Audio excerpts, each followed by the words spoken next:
Vous êtes membre de la Commission du développement durable et de l'aménagement du territoire. Oui, Vous avez enseigné l'anglais au Burkina Faso, vous avez été traductrice, puis commerciale export pour l'industrie textile pendant 12 ans, avant de faire vos premiers pas en politique, où vous avez visiblement assuré donc, vos premières fonctions en tant que première adjointe au maire de Villeray dans la Loire et de ok. vice-présidente de Roannais Agglomération, avant d'être élue députée de la 5e circonscription de la Loire lors des élections législatives de 2017. Donc, vos principaux axes de travail sont entre autres l'agriculture, la ruralité, la biodiversité et les enjeux de la transition écologique et l'ESS. C'est ça, tout à fait, merci. Je vous en prie. On passe maintenant à Florent Laetissier. Non, Florent n'est pas là? Pas encore? Je vais Florentin, c'est Florentin Laetissier, je viens de l'avoir au téléphone en fait. Il n'a pas reçu le lien panéliste. Donc je crois qu'il essaye de se connecter en tant que spectateur. Si vous avez la possibilité de le basculer. Alors, on a envoyé un lien à la personne qui travaille avec lui. C'est bon? Alors, je vais présenter en attendant Peggy Marquis. Donc, bonjour Peggy, Bonjour à toutes et à tous. bienvenue parmi nous. Peggy, quant à vous, vous œuvrez depuis 20 ans à la Banque de France. Et donc, après avoir exercé des postes d'analyste, vous êtes désormais correspondante régionale start-up depuis près de 2 ans. C'est bien ça? Exactement, merci. Alors, Florentin est là. Florentin, est-ce que vous nous entendez?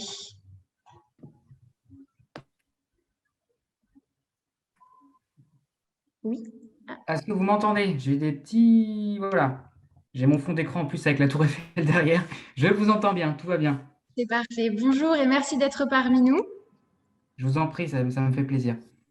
Alors vous, quant à vous, vous êtes originaire de Nantes. Vous avez été enseignant de sciences économiques et sociales pendant plus de 10 ans, à la fois en lycée et en classe prépa. Vous avez rejoint Paris en 2010 dans le 14e arrondissement et décidé d'adhérer à Europe Écologie Les Verts à la même période.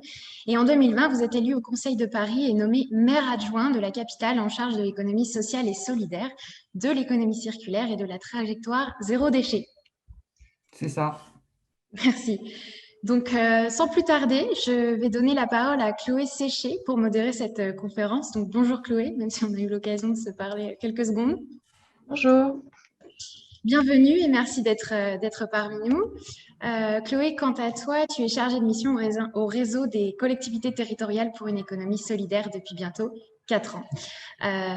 Donc, Chloé, je te laisse la parole pour modérer cette table ronde. Oui, merci beaucoup Mathilde. Bonjour à toutes et à tous. Et merci à Nathalie Sarle, Peggy Marquis et Florentin Laetissier d'être là aujourd'hui pour cette table ronde sur le local accélérateur de transition écologique. Juste quelques mots sur le RTES, Réseau des collectivités territoriales pour une économie solidaire, et pour dire pourquoi j'anime cette table ronde. Déjà parce que le RTES est convaincu de cette affirmation que le local est un accélérateur de transition écologique. C'est un réseau qui réunit 180 collectivités territoriales de tout niveau, communes, intercommunalités, départements et régions, et qui ont en commun de soutenir le développement de l'économie sociale et solidaire sur leur territoire. On mène de nombreux chantiers. Je n'ai pas là le temps de vous présenter davantage le RTES, mais en tout cas, on travaille justement cette année sur la question de la structuration de filières et sur les rôles possibles des collectivités territoriales pour participer de cette structuration de filières, notamment en lien avec les acteurs de l'économie sociale et solidaire. Mais sans doute, Florentin Laetissier aura l'occasion d'y revenir, en tout cas de parler du travail mené à Paris, puisque Florentin Laetissier est membre du conseil d'administration du RTES et participe pleinement de ce chantier. Voilà, pour dire un peu qu'est-ce que le RTES et ce qu'on fait ici à animer ce temps d'échange. On va tout de suite rentrer dans le sujet de cette table ronde avec un premier tour de table pour voir comment tous les trois, dans vos différentes fonctions, qui sont, nous verrons, assez différentes, mais en même temps très complémentaires, je pense, par rapport au sujet qui nous réunit, vous favorisez la transition écologique à l'échelle locale. Et je vais dans un premier temps interroger Nathalie Sarle pour voir comment vous, en tant que députée à l'Assemblée nationale, vous agissez. Quels sont vos leviers d'action pour favoriser une production locale durable, peut-être avec un focus sur le textile, mais vous nous le direz. Oui, merci. Effectivement, je pense qu'il serait intéressant à ce stade, déjà pour commencer, de revenir finalement sur mon parcours, puisque vous en avez parlé assez rapidement en introduction, mais vous dire quand même que j'ai travaillé effectivement pendant de nombreuses années dans l'industrie textile et avec le regard que je porte maintenant, donc de commissaire au développement durable à l'Assemblée nationale et aussi de législateur, j'analyse avec rétrospection la façon dont nous travaillons. Et dans la dernière entreprise où je travaillais, nous avions une production donc, de matières premières en France que nous réexpédions soit à Madagascar, soit au Sri Lanka, soit en Chine pour être travaillées, qui revenaient ensuite en France, dans nos établissements, avant de repartir chez nos clients partout dans le monde. Et si je vous raconte cette histoire, c'est pour que nous prenions bien la mesure de ce qui nous obsédait à l'époque. La seule chose qui nous obsédait, c'était le prix du produit, c'était le prix de revient en fait. C'était le prix de revient du produit. C'était notre seule obsession. Quand ensuite vous intégrez l'Assemblée nationale, les questions de développement durable, enfin en tout cas on va dire les enjeux environnementaux dans lesquels nous nous trouvons aujourd'hui, d'ailleurs dont nous ne prenions pas encore suffisamment la mesure il y a quelques années, eh bien nous voyons bien que la question du réchauffement climatique et donc de l'empreinte carbone d'un produit doit prendre aujourd'hui le pas sur les questions uniquement en fait économiques et de prix de revient qui nous animent. Et donc, comme je suis particulièrement sensibilisée à cette question, eh bien, j'ai eu envie d'explorer le sujet, d'autant que je suis sur un territoire où il y a une forte culture de la production textile et où, du coup, j'ai eu l'occasion, parce que la vie est également faite de rencontres, de rencontrer un entrepreneur sur ma circonscription qui est membre de l'Union des industries textiles de France, en charge de la commission développement durable donc de cette propre commission, et qui, au sein de son entreprise, a un très gros projet d'économie circulaire et, si vous voulez, de travail en fait de recyclage des déchets pour en faire de la matière première et du coup créer dans cette chaîne de réorganisation un certain nombre d'emplois. Et du coup, nous avons, nous, en tant que législateurs, puisque maintenant je suis législateur, donc comment, en tant que législateur, je puis intervenir? Eh bien, des textes qui nous permettent d'avancer sur le sujet. Nous avons eu un texte important en 2019, qui était la loi contre le gaspillage et l'économie circulaire, qui avait déjà introduit dans son article 13 une notion qui était la notion de traçabilité des produits. C'est-à-dire que chaque produit passe par une multitude de phases. Comment aujourd'hui on arrive à tracer ces phases? Comment est-ce que du coup on arrive à mesurer son cycle de vie, son empreinte carbone et son impact sur l'environnement? Et puis il y a eu un deuxième texte qui était le texte climat résilience au mois de juin. Et là, nous avons travaillé, et moi particulièrement j'ai travaillé sur la question du textile, mais sur l'article 2, qui posait la question du score carbone et donc de l'affichage environnemental des produits. Et à travers ces outils législatifs, en fait, on avait un double objectif. Le premier, c'était donner aux citoyens une information nécessaire et suffisante pour qu'ils deviennent un consommateur, dirait-on, responsable, un consomme-acteur, comme on dit aujourd'hui, et puis faire en sorte que cette information elle puisse en fait intégrer la chaîne de valeur et les différents process de production. Voilà, en gros, si vous voulez, mon histoire entre la personne qui a travaillé au sein de l'entreprise textile et celle qui aujourd'hui légifère et se dote en fait nos entreprises et notre pays d'outils pour pouvoir avancer sur cette question de l'empreinte carbone. Merci beaucoup. Florentin Pétissier, vous êtes maire adjoint à la ville de Paris, en charge de l'économie sociale et solidaire et de l'économie circulaire. Et voilà, vous, en tant qu'élu local, quelles sont vos actions pour favoriser cette transition écologique? Bonjour à toutes et tous, j'espère que vous m'entendez bien, en tout cas moi ça marche très bien. Quand j'ai pris mes fonctions l'année dernière dans l'exécutif parisien auprès de la maire de Paris, donc sur les sujets d'économie sociale et solidaire et d'économie circulaire, très vite j'ai cherché avec mes équipes, avec mon administration, à dégager des axes de travaux prioritaires, des filières prioritaires. sur lesquels travailler et sur lesquels chercher à développer de l'activité économique au croisement, justement, en imbrication de l'économie sociale et solidaire et de l'économie circulaire. Parmi ces filières prioritaires, on a évidemment très rapidement identifié la filière mode textile. Dans une ville comme Paris, où l'histoire avec cette filière n'est plus à développer, je pense que tout le monde connaît, même dans le monde entier, Paris, capitale de la mode. Et puis Paris aussi, mais ça peut-être c'est moins su, Paris a été longtemps une ville vraiment très riche en couturiers, en petites manufactures de production textile, pas forcément sur de la haute couture, mais vraiment sur du textile, j'ai envie de dire de proximité, sur des vêtements qui se vendaient voilà, à toutes les catégories de la population, avec tout le mouvement qui est bien connu de mondialisation qu'il y a eu, de délocalisation, où c'était toujours la course effectivement au plus bas coût de production, et Madame la députée en a bien parlé aussi. C'est-à-dire on était sur des modèles voilà, de bas coût de production, où finalement il n'y avait plus de compétitivité de la place parisienne sur cette industrie textile. Eh ben, beaucoup d'ateliers sont partis, beaucoup d'ateliers ont fermé, beaucoup de petites manufactures, et il ne reste finalement à Paris voilà, la frange vraiment haute valeur ajoutée, haute couture, même si il reste aussi quand même dans certains quartiers, par exemple le Sentier, qu'on garde une tradition forte aussi sur tous les métiers de couture, etc. Mais ça s'est quand même beaucoup affaibli. Et donc, on s'est dit, voilà, il faut qu'on redéveloppe cette filière de textile dans l'économie circulaire, parce que ça répond à plusieurs enjeux. D'abord, un enjeu évidemment écologique. On sait que cette filière textile, elle a une empreinte écologique extrêmement forte, à la fois de par les modes de production et de par les modes de transport. On sait aussi qu'avec ce qu'on appelle la fast fashion, les gens en fait achètent du neuf très souvent. Et donc ça, évidemment, ça a des conséquences écologiques difficiles, enfin mauvaises. Et donc, on a une politique assez volontariste maintenant. Pour le dire très rapidement, on a plusieurs volets d'intervention. On a un premier volet qui est un volet immobilier, où on a un parc immobilier à la ville de Paris, notamment avec nos bailleurs sociaux, avec nos sociétés d'économie mixte, qu'on cherche à mettre aussi à disposition à des loyers accessibles à des acteurs du textile solidaire et circulaire. On a un volet financier au sens plus strict de subvention, notamment donc à destination des acteurs de l'économie sociale et solidaire dans le textile. Et puis, je crois, on a un volet aussi très important de communication et de mise en réseau. Faire connaître celles et ceux qui, aujourd'hui, à Paris, produisent du textile solidaire et circulaire à travers des cartes, à travers des événements, des défilés de mode, etc.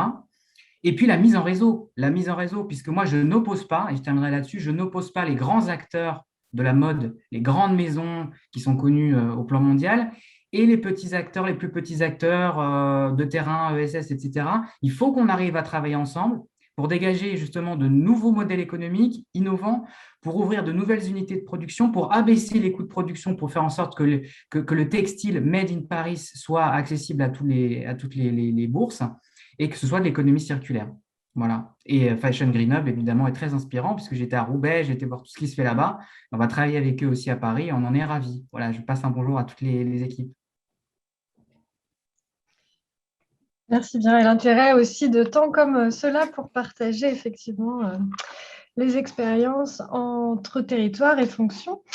Alors maintenant, un mot à Peggy Marquis, qui est correspondante régionale Start-up à la Banque de France, pour nous dire comment, vous, à la Banque de France, en région, vous participez au développement économique local.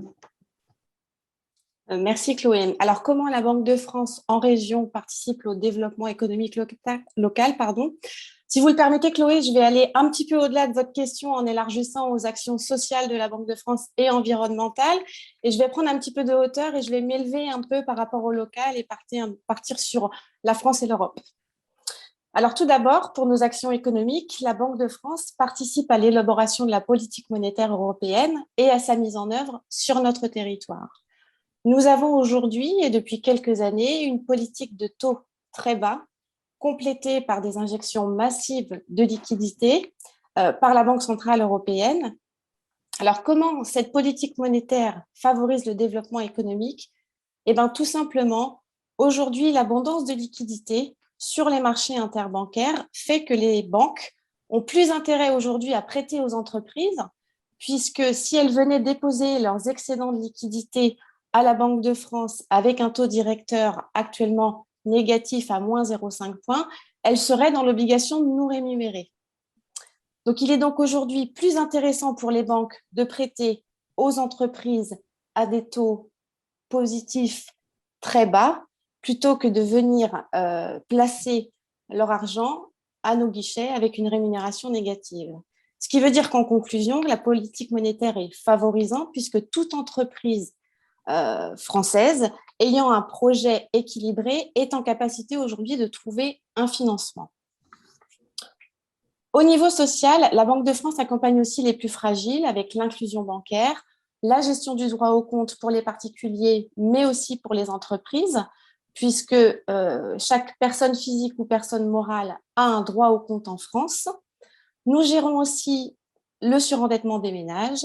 Et enfin, nous réalisons de nombreuses actions d'éducation financière des publics afin de vulgariser les fondamentaux économiques, financiers et budgétaires. Est-ce que vous m'entendez bien? D'accord. Au niveau environnemental, et là je vais reprendre un petit peu de hauteur et repartir en macroéconomie et vous reparler de politique monétaire, puisque les questions climatiques ont longtemps été considérées comme relevant de la sphère politique, mais elles font aujourd'hui partie intégrante des préoccupations de la Banque centrale européenne. C'est-à-dire qu'à aujourd'hui, par exemple, parce que je ne vais pas rentrer dans les détails, les risques climatiques sont intégrés dans les stress tests que la Banque centrale européenne impose au système bancaire. De plus, aujourd'hui, nous nous interrogeons également sur ce que nous pourrions accepter ou non dans le collatéral dans le cadre du refinancement et de la politique monétaire. Au niveau un peu plus local et en Hauts-de-France, la Banque de France a des actions. Nous participons au World Clean Day, nous avons mis en place le tri sélectif et nous réfléchissons en ce moment sur tous nos investissements à venir pour limiter l'émission de gaz à effet de serre parce que finalement, on ne luttera pas efficacement contre le réchauffement climatique si on ne s'y met pas tous et tout de suite. Merci Chloé. Merci Peggy. Alors, j'en profite pour vous dire que c'est vrai que je ne vous l'ai pas encore dit, la table ronde est rapide, mais n'hésitez quand même pas n'hésitez quand même pas à poser vos questions aux intervenants via le chat et je pourrais leur relayer si vous avez des demandes de précision. Mais on va tout de suite passer sur le deuxième tour de parole autour des questions des freins identifiés, même si vous en avez déjà un peu parlé, et surtout de vos leviers d'action. Alors, l'idée, c'est qu'on puisse aller un peu plus loin de ce que vous avez pu évoquer les uns les autres. Et donc, Peggy Marquis, je vais vous redonner la parole pour voir, vous, du côté de la Banque de France, si vous avez déjà des remontées d'acteurs qui veulent entamer une réindustrialisation locale. Quels sont les freins qu'ils rencontrent et comment vous, très concrètement, vous y répondez à la Banque de France? Merci Chloé. Alors, de par notre ADN et nos missions d'accompagnement des entreprises, je dirais que les freins sont essentiellement d'ordre financier. Même si précédemment, je vous ai dit que la politique monétaire était facilitante dans le cadre du financement de l'entreprise, certains freins perdurent. Et dans nos missions, notre premier métier, c'est la cotation des entreprises. Donc, la cotation Banque de France, qu'est-ce que c'est? C'est une appréciation sur la capacité d'une entreprise à honorer ses engagements financiers à un horizon de 1 à 3 ans. Cette cotation est un instrument d'évaluation des risques de crédit qui permet de lever le doute chez le prêteur. La cotation Banque de France est accessible à tous les banquiers. Pour le dirigeant, elle lui permet aussi d'avoir un regard extérieur et impartial sur la santé financière de son entreprise. En Hauts-de-France, aujourd'hui, on traite plus de 20 000 cotations. Donc, il y a à peu près 20 000 entreprises cotées. Et dans le cadre de cette cotation, nous rencontrons à peu près 3 500 dirigeants tous les ans. Donc, c'est dans notre métier, puisque la cotation s'appuie sur des éléments financiers, mais aussi sur des éléments qualitatifs. On est obligé d'aller à la rencontre des dirigeants pour comprendre leur modèle économique et pour avoir une appréciation globale du risque. 20 000 entreprises pour les Hauts-de-France, ça fait peut-être pas beaucoup hein, dans notre région, mais on a une particularité à la Banque de France, c'est que nous cotons à dire d'experts 20 000 entreprises qui ont une caractéristique commune, c'est qu'elles ont un chiffre d'affaires supérieur à 750 000 euros. Alors, ce n'est pas pour autant que la Banque de France oublie les entreprises de taille plus modeste, hein, puisque nous avons dans chaque département un correspondant dédié aux très petites et moyennes entreprises et que moi, pour la région, je m'occupe de toute la partie d'entreprises innovantes. Alors que ce soit mes collègues correspondants TPME ou moi-même pour les entreprises innovantes, nous sommes des interlocuteurs privilégiés et spécialisés qui permettent à toute entreprise de se repérer dans un écosystème financier qui est souvent méconnu. C'est ce qu'on constate, hein, que les dirigeants ont beaucoup besoin d'être guidés et en fonction des différentes problématiques qu'ils rencontrent, on est capable de les orienter vers la bonne personne. Enfin, quand les difficultés sont plus marquées, hein, dans le cadre d'une recherche de financement, puisqu'on est là sur des freins financiers, la Banque de France peut être saisie dans le cadre de la médiation du crédit par chaque dirigeant, puisqu'il y a un médiateur par département qui pourra réunir autour de la même table l'entreprise et ses partenaires financiers afin de trouver la meilleure solution pour chacune des parties. Je vais terminer, Chloé, sur une note plus positive et contradictoire avec les freins, puisque je vais vous parler de levier à la réindustrialisation. Et c'est tout à fait d'actualité, puisque c'est une conséquence de la crise sanitaire que nous venons tous de vivre. Depuis quelques mois, il y a des ruptures d'approvisionnement qui sont rencontrées dans beaucoup de filières, qui les ont amenés à réfléchir à la relocalisation de maillons essentiels à leur chaîne de valeur. Alors, sans aller jusqu'au tout made in France, puisque là, on rencontrerait un autre problème qui est un problème de main-d'œuvre, hein, qui est un autre problème des chefs d'entreprise aujourd'hui, c'est le recrutement. Mais la crise sanitaire va permettre de faciliter et de favoriser l'émergence de nouvelles industries, ça, on en est certain, qui seront à très haute valeur ajoutée, comme l'ADN de la France, hein, et essentiellement tournées vers la transition écologique. Merci. Merci Peggy Marquis. Donc, en tout cas, pour les acteurs qui souhaiteraient travailler seuls ou en collectif sur une logique d'industrialisation, d'industrie locale, d'ateliers, etc. Ils peuvent aussi vous contacter, notamment pour travailler sur la mise en réseau avec voilà, les bons acteurs. Les bons partenaires, effectivement. L'identification des bons partenaires dans l'écosystème et après un accompagnement plus concret pour plus personnalisé. Des capacités d'emprunt aussi sur le plan financier. Très bien, merci. Alors, Nathalie Sarl, je reviens vers vous, donc de votre expérience, et puis vous en avez déjà parlé, hein, aussi des retours que vous pouvez avoir sur votre territoire de la part de très petites entreprises, PME. Comment agir pour faire évoluer la production textile vers une production plus durable. Et puis peut-être, voilà, vous avez évoqué de premiers leviers réglementaires. Est-ce que vous en identifiez éventuellement d'autres sur lesquels travailler ? Oui, tout à fait.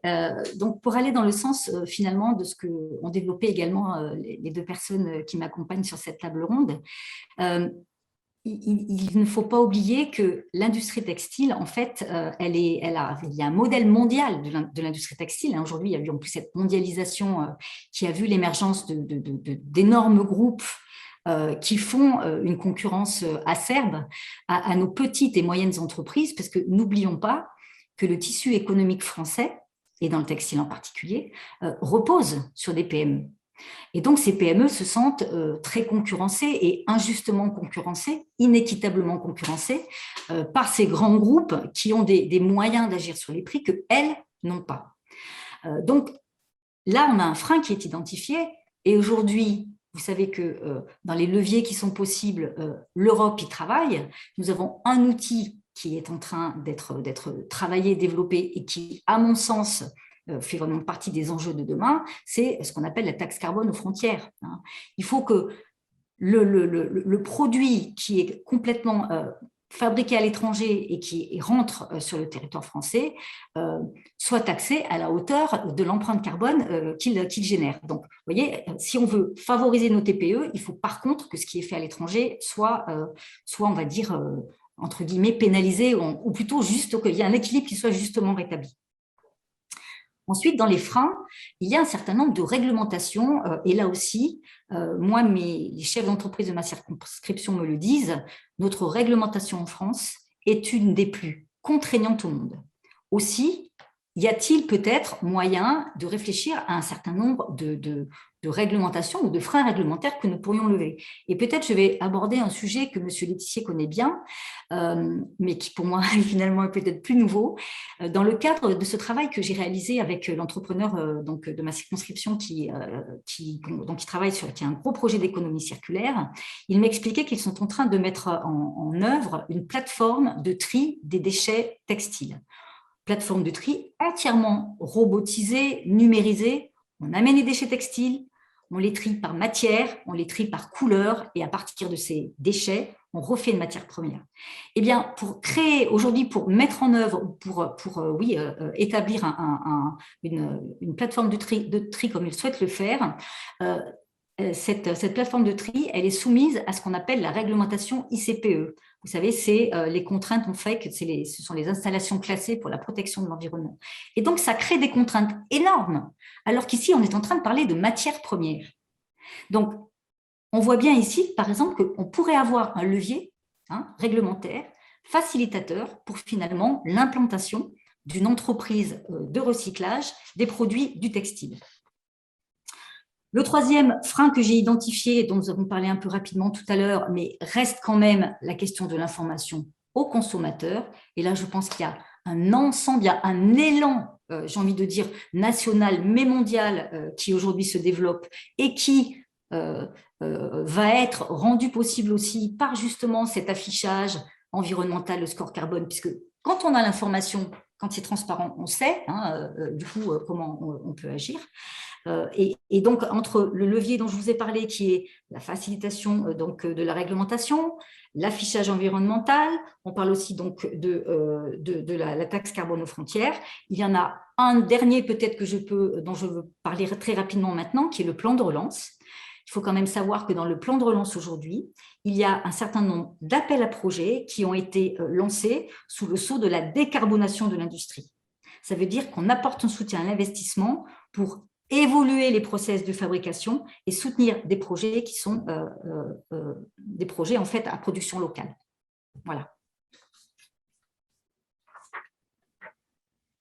Pardon, excusez-moi, je cherchais mon micro. Mais merci beaucoup, Nathalie Sarl. Et je pense d'ailleurs qu'au-delà du plan de relance, enfin, je pense à une petite pensée aussi pour les collectivités territoriales. On en avait parlé au téléphone. Il y a aussi peut-être le levier des CRTE sur lequel les collectivités peuvent peut-être aussi s'appuyer. Donc, ce sont des contractualisations pluriannuelles entre État et collectivités territoriales, notamment aux échelles des intercos, qui sont vraiment tournées autour de la transition écologique et au sein desquelles on peut certainement flécher des orientations autour de l'accompagnement, de structuration de filières sur ces sujets. Mais peut-être Florentin en dira un mot ou non.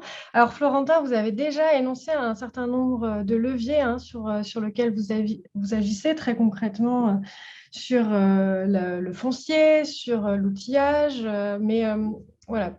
Vous êtes élu à l'économie sociale et solidaire. Et ma question, c'est aussi comment, en tant qu'élu local, vous pouvez créer des dynamiques collectives sur les territoires pour mettre autour de la table des acteurs différents. Comment aussi s'assurer peut-être de la place des structures de l'économie sociale et solidaire dans ces filières. Voilà. Et puis revenir sur les freins et leviers de manière plus générale. Mais je voulais aussi vous entendre sur cette logique de mise en réseau sur un territoire. Se poser la question des freins, c'est essentiel, et parce qu'il faut après dépasser ces freins, il faut trouver justement des solutions. Et c'est ce qu'on a fait à Paris à travers la réunion d'un comité de filière justement textile avec les acteurs concernés, et justement en essayant de partager un diagnostic à la fois sur les freins et sur les solutions possibles. Moi, je voudrais insister, pour commencer, j'écoute vraiment beaucoup j'ai écouté avec vraiment beaucoup d'intérêt les interventions présentes parce que ça montre bien à quel point on est en complémentarité. C'est-à-dire que nous, on aura beau, à l'échelon local, effectivement, travailler, avoir des lieux disponibles, faire de la communication, etc. Si aujourd'hui, dans le monde mondialisé tel qu'il est du point de vue économique, la compétitivité prix est encore trop grande entre justement les gens qui s'inscrivent dans une chaîne de production mondialisée et qui économisent des coûts avec ça, et que finalement, ça n'a pas d'incidence négative d'adopter ce type de modèle économique par rapport à d'autres qui, eux, sont vertueux, qui font du local, mais qui n'arrivent pas à dégager suffisamment de marge de manœuvre économique parce qu'ils ont de la concurrence, je crois que Madame la députée a employé même le mot, déloyale, etc. Donc, les enjeux de taxation, ajustement carbone aux frontières, les enjeux de fiscalité, ils sont super importants. On pourrait aussi imaginer, pourquoi pas, des modulations de TVA par rapport à des produits. On taxerait plus de TVA des produits qui seraient moins vertueux par rapport à leur production au plan environnemental. Et au contraire, on baisserait la TVA sur les produits plus vertueux. Enfin, il y a plein de choses à imaginer, mais on a besoin, nous aussi, collectivités territoriales, d'avoir ces grands axes d'intervention au plan global. Après, au plan local, effectivement, les freins, j'en ai parlé. Mais il y a des mutations aussi qui nous donnent de l'espoir. Je vous donne un exemple. Sur le sujet immobilier, dans une ville comme Paris, c'est très difficile d'avoir des locaux disponibles pour des activités de petite production, de manufacture, d'ateliers. Parce qu'on a une ville très tertiarisée avec beaucoup d'immobilier de bureaux d'un côté et puis beaucoup de logements. Sauf qu'avec la crise Covid, qu'est-ce qui s'est passé? Le télétravail s'est développé et il y a un certain nombre de grandes entreprises qui réduisent leur surface de bureau dans Paris intramuros parce qu'elles font travailler plus de gens à domicile. Donc, ça libère du foncier, ça libère de la surface.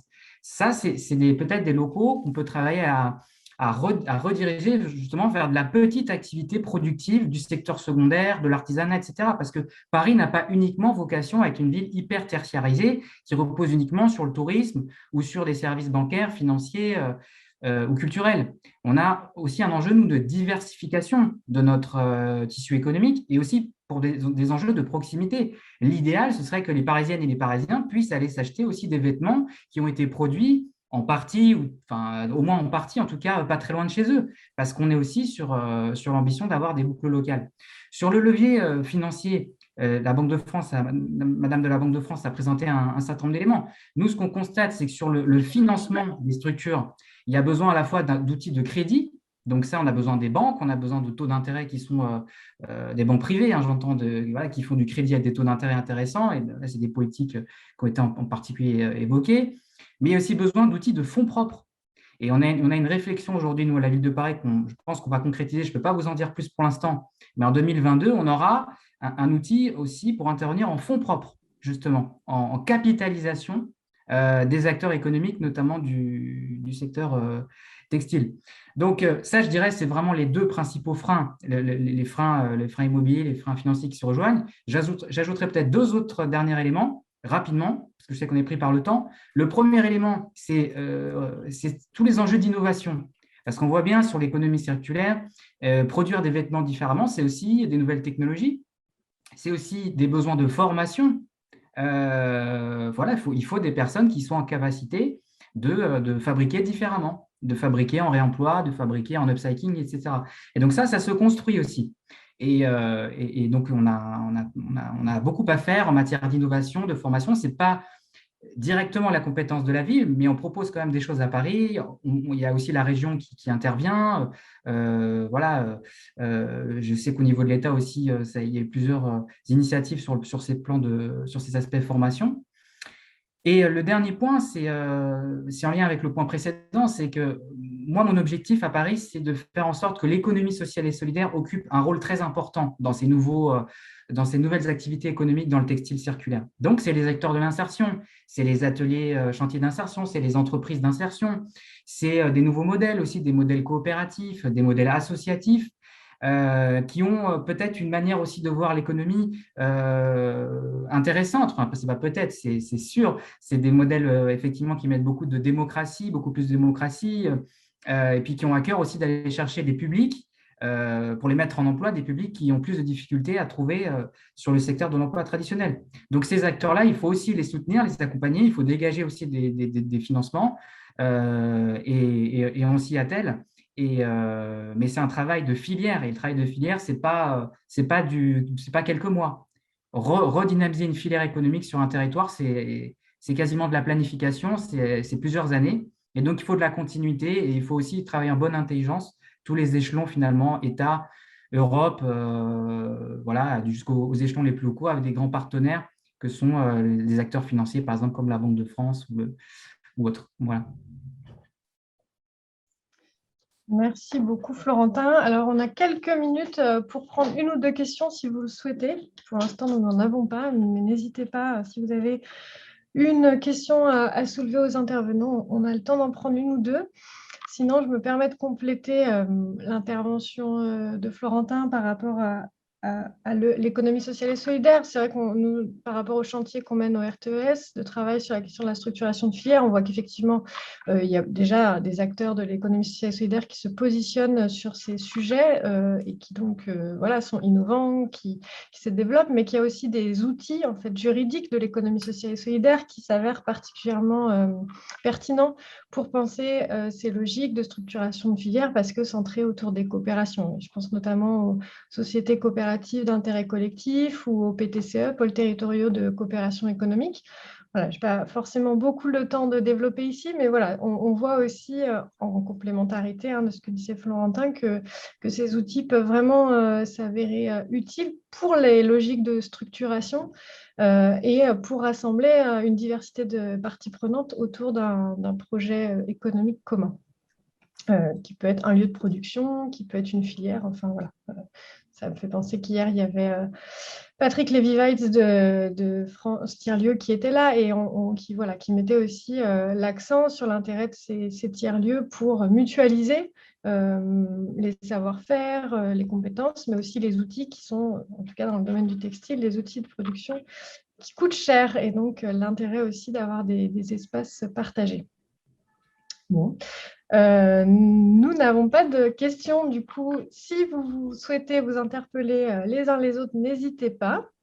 Et entre vous, Florentin, Nathalie et Peggy. Et sinon, en tout cas, moi, le dernier tour de table voilà, que d'ailleurs les Fashion Green Days nous invitaient à organiser, c'était un tour de table sur les conseils. Je voulais savoir les uns les autres quels conseils vous pouviez donner, soit aux acteurs économiques, aux entrepreneurs, soit aux décideurs politiques. Je vous laisse peut-être, Peggy, commencer, j'imagine avec un mot qui s'adressera plus particulièrement aux acteurs économiques. Merci, Chloé. Alors, si j'avais juste un conseil à donner, que ce soit, je vais m'adresser d'abord aux entreprises. La Banque de France accompagne toutes les entreprises de toute taille et à tout stade de leur vie, au début, en croissance, en développement, en cas de difficulté aussi, parce qu'il faut en parler. N'hésitez pas à pousser la porte de la Banque de France, mais aussi tous les autres partenaires autour de la table. Voilà, on a tous besoin des uns des autres. La Banque de France est un acteur reconnu dans le monde de l'entreprise, mais la Banque de France, elle ne peut pas travailler toute seule, elle travaille aussi avec d'autres partenaires institutionnels publics ou privés. Voilà, donc on est un maillon de cette grande chaîne et on accueillera tous les 10 dirigeants avec grand plaisir dans nos bureaux.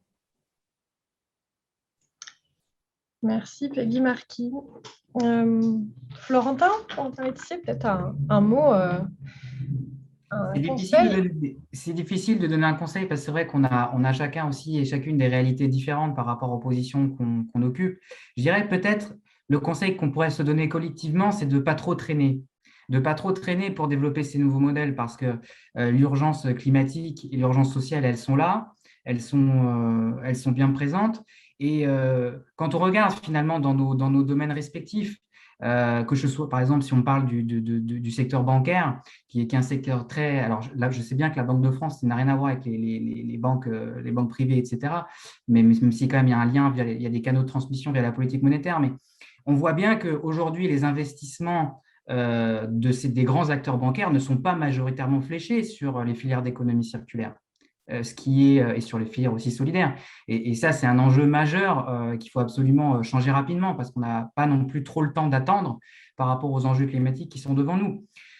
Ça s'applique aussi à nous, les politiques. C'est-à-dire qu'on a une attente citoyenne aussi qui est forte. D'ailleurs, toute génération confondue, mais je dirais d'autant plus du côté des jeunes générations qui ont leur avenir aussi en jeu. Et l'avenir à la fois, basiquement, la vie sur Terre, mais aussi l'avenir économique. Quels emplois? Moi, j'étais enseignant pendant 10 ans. Je voyais bien l'inquiétude aussi parmi mes élèves, mes étudiants par rapport à, bah oui, quels emplois, dans quelle filière on va pouvoir travailler, ou à la fois on va trouver du boulot et où ça va avoir du sens. Donc, je crois que sur ces enjeux-là, sur une filière comme le textile circulaire, il faut vraiment qu'on aille très vite, très loin, et qu'on aille en complémentarité, qu'on se dise les choses très clairement, qu'on se parle, et qu'on se parle pour faire aboutir des projets très concrets. Voilà, je crois qu'il faut maintenant qu'on arrête de faire des discours, c'est bien, mais voilà, moi je suis très pragmatique dans mon action aussi à la Ville de Paris. Je le dis, je travaille avec tous les acteurs et je lance aussi un message, peut-être parmi celles et ceux qui nous écoutent. Si vous êtes aujourd'hui entrepreneur, si vous avez un projet de création d'activités économiques dans le secteur du textile circulaire et solidaire, si vous voulez qu'on regarde ça ensemble, contactez-moi, écrivez-moi à la Ville de Paris, on regardera avec les équipes, on a un certain nombre d'outils et on sera là aussi pour accompagner et travailler aussi en lien avec les autres collectivités parce que Paris n'est pas une ville égoïste, Paris est une ville qui aime travailler avec les villes autour et avec le reste du territoire. Donc voilà, comptez sur moi, comptez sur nous. Merci beaucoup, Florentin Letissier. Et donc, Nathalie Sarl. Oui, alors du coup, merci beaucoup, Monsieur Letissier, mais si vous le voulez bien, moi, je vais prendre vos coordonnées et puis je vais vous recontacter à la suite de cette table ronde parce que j'ai quand même quelques petits sujets à vous faire partager. En tout cas, je voudrais dire une chose, parce que donc, à l'échelle à laquelle je travaille, c'est que moi, ce que je note aussi, c'est que il faut absolument que nos décideurs publics, et quand je dis décideurs publics, j'en fais partie, mais également les personnes qui travaillent à la conception de certains outils, prennent en compte la réalité de nos territoires, à savoir la réalité de nos petites et moyennes entreprises. Il y a déjà depuis une dizaine d'années un groupe de travail qui a été monté par l'Europe sur justement ce qu'on appelle en fait le Sustainable Apparel Coalition, qui travaille justement sur l'affichage environnemental. Et à l'intérieur de ce groupe, il y a des géants comme Enitex, comme Nike, comme H&M. Ces gens-là, ils arrivent avec leur spécialiste développement durable et en fait, ils faussent le débat. Et donc, comment voulez-vous que nos TPE-PME arrivent à faire face, arrivent à se mettre au même niveau que ces grands groupes? Et donc, je n'ai eu de cesse, je l'ai répété, et enfin, je l'ai obtenu, que dans les travaux qui sont menés à l'ADEME, eh bien, il y a un groupe TPE-PME qui soit porté. Et aujourd'hui, ce groupe existe et l'ADEME leur donne carte blanche pour élaborer leur propre outil de traçabilité, qui est l'outil qui est en fait la représentation de ce qui se passe sur notre territoire. C'est en fait notre circuit court, notre industrie française. Donc, vous voyez, moi j'insiste, vous avez parlé, monsieur, de l'école de l'ESS, et Dieu sait que je suis aussi très impliquée dans ces sujets-là, mais le maillage territorial de nos entreprises, ce sont des PME, donc donnons-leur bien la voix dans tous les dispositifs que nous concevons. Je pense que c'est aussi un message que je voudrais faire passer cet après-midi. Merci.